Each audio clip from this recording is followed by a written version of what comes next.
요한 계시록 22장 16절 말씀을 봉독해 올립니다. 나 예수는 교회들을 위하여 내 사자를 보내어 이것들을 너희에게 증언하게 하였노라. 나는 다윗의 뿌리요 자손이니 곧 광명한 새벽 별이라 하시더라. 아멘.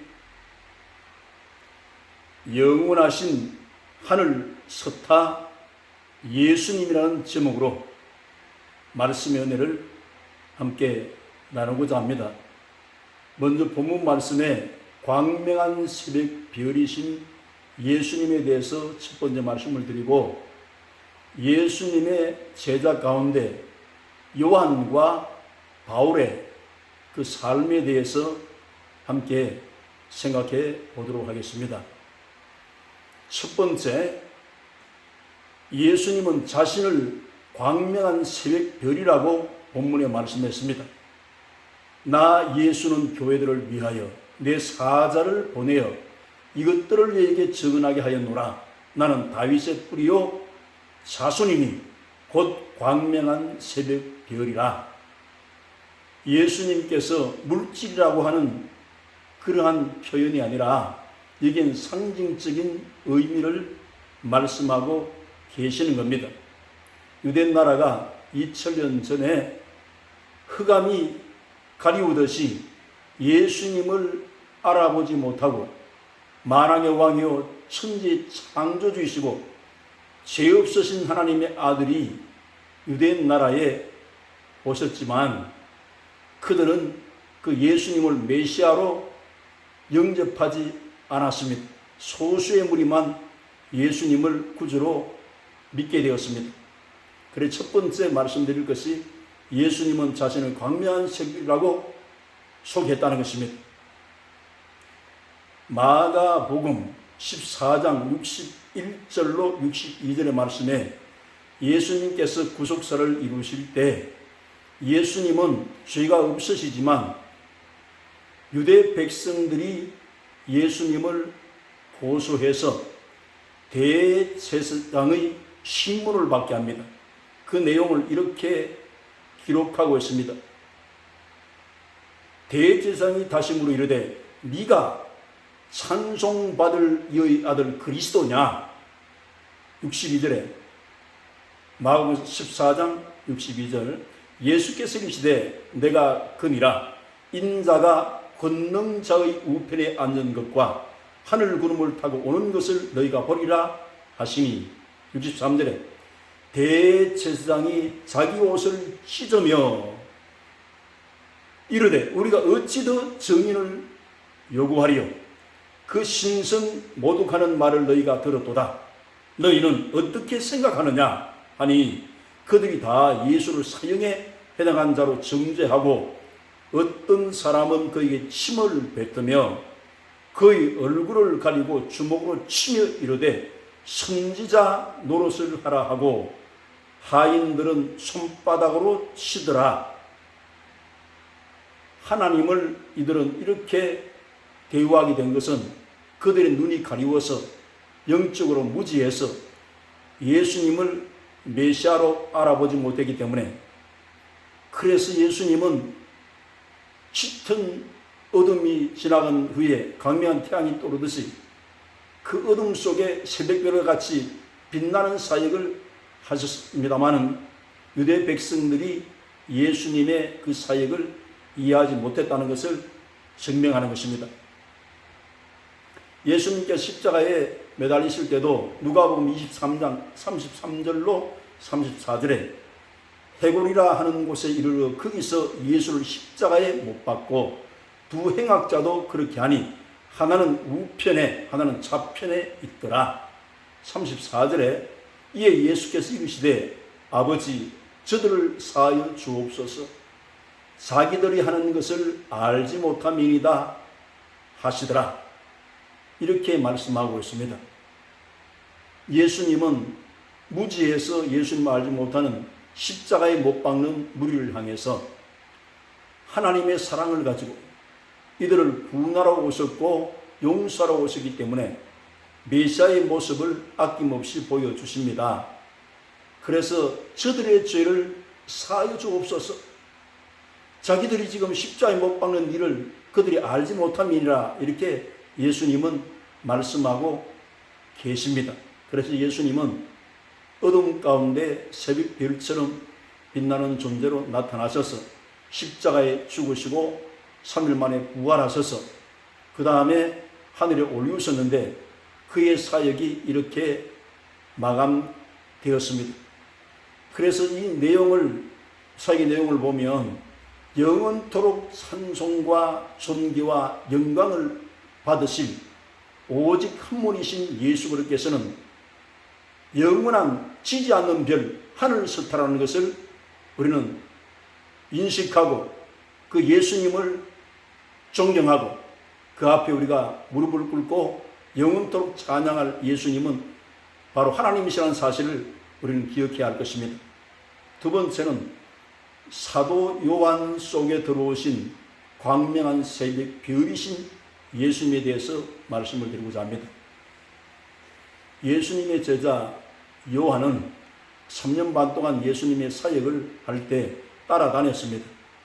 그리고 십자가의 죽음의 현장에 이 요한이 있었기 때문에 예수님의 사역의 마지막 죽음을 목격한 사람입니다. 그래서 그 고통의 아픔을 이해할 수 있고 예수님을 직접 보았습니다.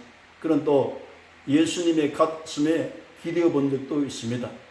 그리고 90이 넘어서 밤모섬에서는 주일날 예배드릴 때 그때 예수님이 실존의 모습으로 나타나셔서 마치 우리 해가 힘있게 비치는 모습으로 나타나서 요한계시록 1장 20절에는 7별을 붙잡고 7 금촛대 사이에 다니신 하나님이라고, 그래서 7별은 7교회 사자로 말씀하셨고 2장 1절에는 7별을 붙잡으신 예수님이라고 말씀하고 있습니다.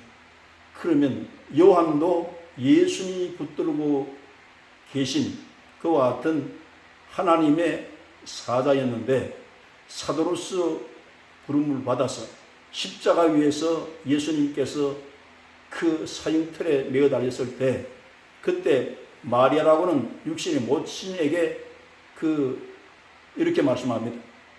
모친 옆에 있는 그때에 요한에게 보라 네 어머니라 그러면서 예수님을 지금 생각할 때 마리아가 지금 아주 옆에 그 외로운 마음을 가지고 있었는데 주의 제자에게 마리아를 부탁한다는 그 말씀을 하십니다. 그리고 그때부터 자기 집에 모시이라고 말씀하셨어요. 그래서 초기의 사역은 요한은 예수님을 만난 사람이지만 복음 전선에 뛰어나가서 일하지 못하고 많은 일을 못했죠. 그러나 그 모친 마리아를 잘 공경하면서 지내다가 결국은 그 삶 전체를 보면 요한 1, 2, 3서, 요한복음 또 90이 넘었을 때 요한계시록을 받아서 기록을 해서 기독 역사 가운데 아주 중요한 일을 하게 되어집니다. 그런 이 사도 요한의 사역과 바울의 사역이 조금 차이가 있습니다. 그래서 사도 요한은 이렇게 이러한 사역을 했고 또 비비라 바닷가에서 요한에게 하신 말씀이 있어요. 요한복음 21장 21절로 23절에 이에 베드로가 그를 보고 예수께 여짜오되 주님 이 사람은 어떻게 되겠사옵나이까? 예수께서 이르시되 내가 올 때까지 그를 머물게 하고자 할지라도 네가 무슨 상관이냐? 너는 나를 따르라 하시더라. 이 말씀이 형제들에게 나가서 그 제자는 죽지 아니하겠다 하였으나 예수의 말씀은 그가 죽지 않겠다 하신 것이 아니라 내가 올 때까지 그를 머물게 하고자 할지라도 네게 무슨 상관이냐 하신 것이라. 이 말씀 무슨 말씀인가 하면 요한에게 사명을 주어서 요한이 해야 할 일이 있고 요한에게 계획된 인생 길이 있다는 겁니다. 다 공통적으로 십자가의 길, 사랑의 길이지만 이렇게 요한에게 주어진 몫이 있다는 거예요. 그리고 또 베드로에게 주어진 몫이 있다는 겁니다. 그래서 이것을 우리가 적용하다 보면 하나님께서 개인마다 똑같은 사명 같지만 그러나 정도의 차이가 있고 또 그에게 맡긴 일이 조금씩 다를 수 있습니다. 그래서 나를 따르는 것은 나의 사명의 길, 내게 주어진 인생에 충실하고 너무 여기 요한의 일에 대해서는 신경 쓰지 말라는 것을 부탁을 했어요. 그럼 우리가 이 땅에 사는 동안도 각자에게 독특하게 주어진 인생에 대해서 하나님은 우리가 십자가의 길, 사랑의 길을 가지만은 그 길을 끝까지 달려가기를 원하고 계십니다. 하나님은 우리 인생 개인에게 좋은 그림을 그려놓으시기 때문입니다. 모두가 다 영원 세계를 바라볼 때 이 짧은 인생 속에서 영원한 세계는 얼마나 긴지 이루 형용할 수 없는 세계이기 때문에 이 세상을 포커스를 맞춥니다. 이 세상에서 정말 집중하도록, 이 세상에 집중하도록, 하늘나라에 집중하는 것이 아니라 그리고 이 세상에 같이 머물도록 그렇게 하는 것입니다. 이것이 세속합니다. 그러나 예수님의 말씀은 영원한 것을 계획하고 영원한 세계를 바라보고 현실은 행인과 나이 같은 세상이기 때문에 우리는 영원 세계의 비중을 더 많이 두고 살아야 할 것을 우리가 생각해야 할 것입니다. 저는 그림을 배운 적이 있기 때문에 그림 잘 그리는 서양 화가에게 이런 걸 한번 여쭤본 적이 있습니다. 그림을 어떻게 하면 잘 그릴 수 있겠습니까? 신중히 이제 생각을 하면서 대답을 하시더라고요. 첫째는 구도를 잘 잡아야 됩니다. 삼각구도이든지 대각선 구도이든지 평면 구도이든지 구도를 잘 잡아야 그 그림에 포인트를 줄 수 있고 초점을 맞출 수 있기 때문에 가장 중요한 부분을 어디에 그릴까? 이 구상을 한다는 겁니다. 두 번째는 색감의 중요성을 말씀을 하는데 색감에는 색깔마다 메시지를 주기 때문입니다. 예를 들자면 녹색은 생명이라 그러면 생명의 색깔을 상징적으로 그려 넣습니다. 그러니까 색감이 중요한 것이고 그 다음에는 표현력, 이 그림에서 무엇을 표현하려고 이 그림을 그렸는가 단눈에 이렇게 볼 때도 그걸 파악할 수 있도록 표현력이 중요하다는 그 이야기를 해주시더라고요. 일반 화가들도 이렇게 구상하면서 하나의 그림도 그리듯이 모나리자 작품이 14년을 다듬었다는 이야기였습니다. 레오나르도 다빈치의 그림이.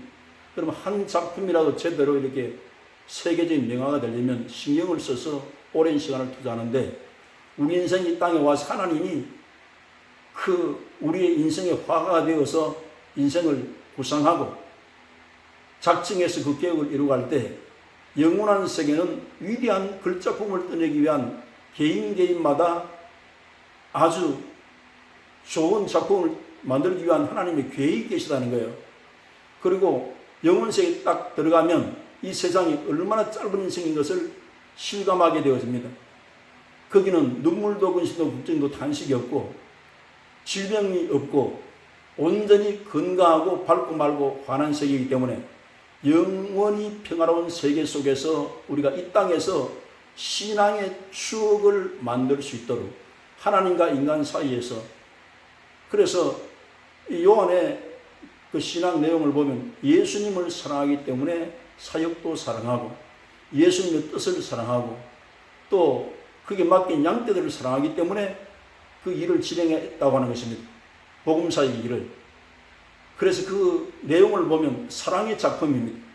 그래서 이 세상의 가장 위대한 작품은 사랑으로 그 일을 실천할 때 사랑의 작품보다 더 큰 작품이 없기 때문입니다. 예수님은 십자가의 죽음도 사랑이요 부활도 사랑이요 그 제자를 양육하고 제자 삼는 것도 사랑이요 제자들이 그 사랑의 바톤을 받아서 실천하는 것도 사랑인데 이들은 반짝 스타가 아니라 2000년 기독교 역사 가운데 죽어도 죽은 사람이 아니라는 겁니다.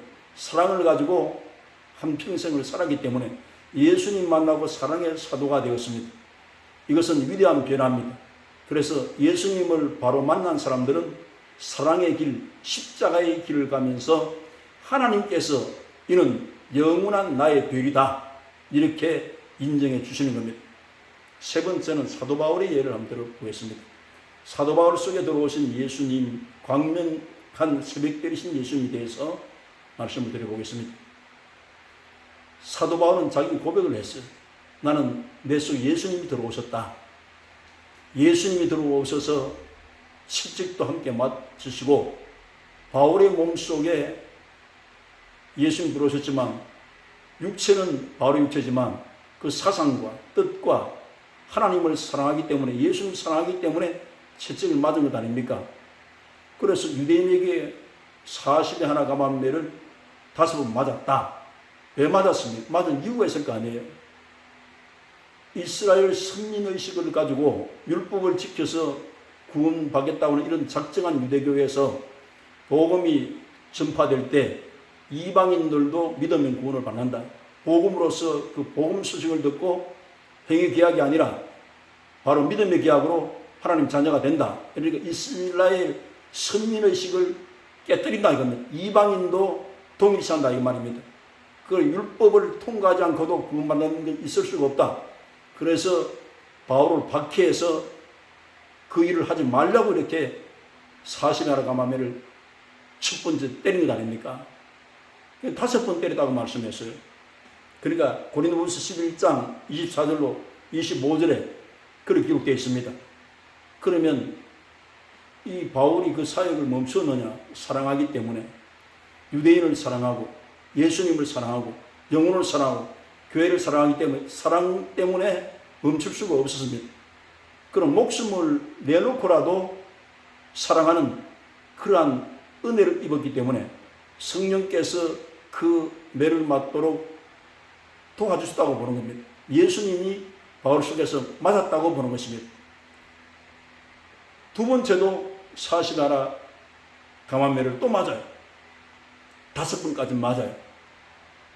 큰 우리 이유를 분석을 해봐도 사랑 아니고서는 할 수가 없는 일이고 3번 태장으로 맞아요. 그 채찍의 끝에는 납이 달려있는데 예수님이 채찍이 맞듯이 그 육체를 이렇게 채찍으로 치면 거기에서 피가 묻어나오고 살찜이 떨어져 나옵니다. 그 매를 3번 맞았다. 그러면 얼마나 사랑하면 이 매를 맞고 그대로 예수님 사랑으로 인내하고 참는 겁니까? 바울이 로마의 시민권을 가졌기 때문에 유대 나라는 로마의 식민지로 있었기 때문에 로마 사람을 함부로 손을 대지 못합니다. 그런데 바울의 고백은 내 동족인 유대인들이 구원을 받고 정말로 자유한다고 하면 나는 지옥을 가더라도 이들은 구원을 받아 영생하기를 바란다. 이 마음을 가졌기 때문에 맞으면서도 복음을 전했습니다. 진노하신 하나님 앞에 공의로운 재판장이 하나님 앞에 맡기고 그는 십자가의 길, 사랑의 길을 갔기 때문에 그래서 사랑의 길을 간 이러한 사도들 때문에 로마 같은 나라도 복음 들어온 지 300년 만에 기독교 국가로 완전히 탈바꿈이 되어집니다. 사랑의 위대한 힘입니다. 사랑은 남을 해치지 않습니다. 그래서 이 두 사도는 2000년 전에 사랑을 보여준 귀한 사도라고 볼 수가 있습니다. 그리고 이들은 그 사역을 통해서 이 바울이 예수님을 사랑하고 영혼을 사랑하기 때문에 에베소 교회, 또한 갈라디아의 교회, 고린도 교회, 데살로니가 교회 뿐만 아니라 빌립보 교회 수많은 교회들을 세우고 13권의 신약 성경을 기록하는 것, 사랑 아니고서는 할 수 없는 일이었습니다. 근데 성경은 다니엘서는 뭐라고 말씀하는가 하면 다니엘서 12장 3절에 지 있는 자는 궁창의 빛과 같이 빛날 것이요 많은 사람을 옳은 대로 돌아오게 하는 자는 별과 같이 영원토록 빛나리라. 이 하늘 석다들은 생명력이 길어요. 이 지상의 석타에 대해서는 하나님이 언급을 하지 않았습니다. 지금 우리가 흔히 하는 말이 신이라는 말을 많이 쓰고 레전드라는 말을 많이 씁니다. 석타라는 말을 많이 씁니다. 그런데 이들은 사랑을 실천하고 십자가의 길을 걸어가서 인류에게 사랑을 보여준 그 사람들이 예수님 나와 함께 영원히 있자. 그리고 하늘의 별같이 영원토록 빛나리라고 하늘 석타의 이 표본을 보여준 거예요. 그래서 우리는 많은 사람들을 옳은 대로 돌아오게 하는 것은 복음을 전도하는 일입니다. 이 일에 참여해서 모두가 하나님의 세계에서 영원토록 빛나는 귀한 존재가 다 되시기를 예수님의 이름으로 축원합니다.